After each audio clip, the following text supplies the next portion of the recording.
Ya, setelah digelar 2 hari di Bali Nusa Dua Convention Center di kawasan Badung, Bali, akhirnya Kongres ke-6 PDIP telah tuntas digelar pada 2 hari tersebut.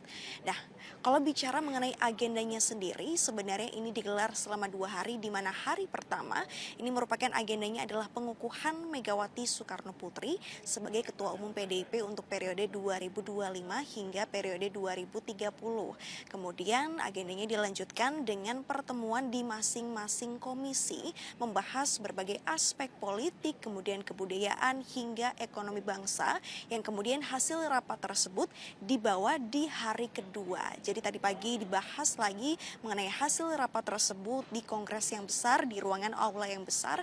Kemudian setelah dilanjutkan dengan agenda yakni adalah pembahasan dari hasil rapat masing-masing komisi, kemudian dilanjutkan dengan agenda kedua yakni adalah pengukuhan jajaran DPP PDIP yang baru, yakni untuk periode 2025 hingga periode 2030.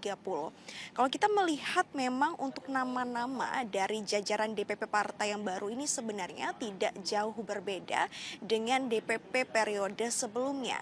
Kalau kita lihat memang dari daftarnya ini memang sudah ada nama-nama yang familiar, yakni mulai dari Komarudin Watubun, kemudian Said Abdullah, Ahmad Basarah, Bambang Wuryanto atau Bambang Pacul, kemudian ada Jarod Saiful Hidayat, Basuki Cahayapurnama, Ganjar Pranowo, Rano Karno. Namun tadi memang disampaikan ada beberapa nama baru yang kami sorot, yakni ada Putih Guntur Soekarno yang didapuk menjadi Ketua Bidang Pendidikan dan Kebudayaan.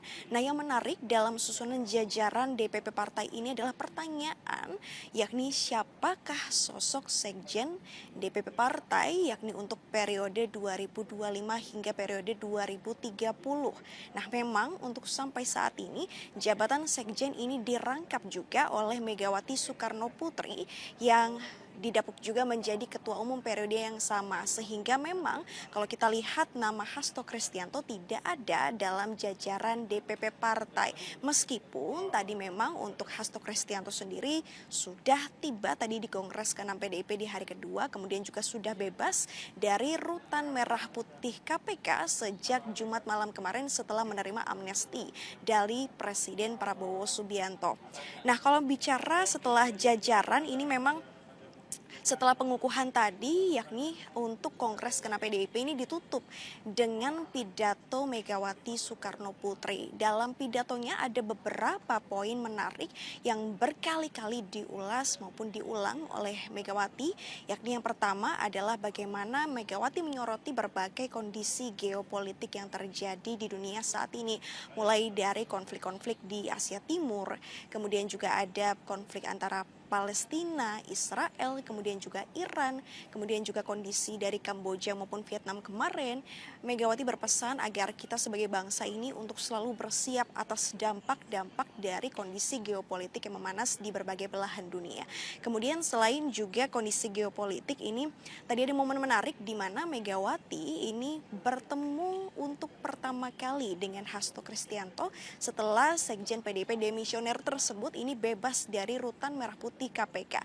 Tadi suasananya begitu haru, bahkan Megawati sampai menitikkan air mata ketika pertama kali bertemu dengan Hasto kembali setelah bebas dari rutan merah putih KPK.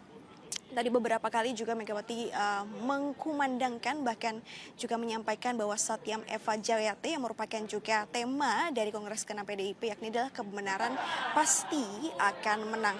Kemudian yang terakhir juga Megawati ini menyampaikan untuk menutup Kongres ke-6 PDIP adalah dengan menyampaikan posisi partai tersebut di dalam pemerintahan Prabowo. Tadi disampaikan bahwa PDIP merupakan partai penyeimbang dalam pemerintahan Prabowo, artinya tidak menjadi oposisi maupun menjadi koalisi dari pemerintah. Artinya PDIP akan mendukung kebijakan-kebijakan pemerintah yang selaras maupun juga mendukung maupun juga bersepakat dengan rakyat, namun juga memberikan kritik pedas, siap memberikan tanggapan maupun kritik pedas jika ada kebijakan-kebijakan yang tidak sesuai dengan nilai-nilai Pancasila. Dari Denpasar, Bali, Michelle Winda, Hasto Aji melaporkan.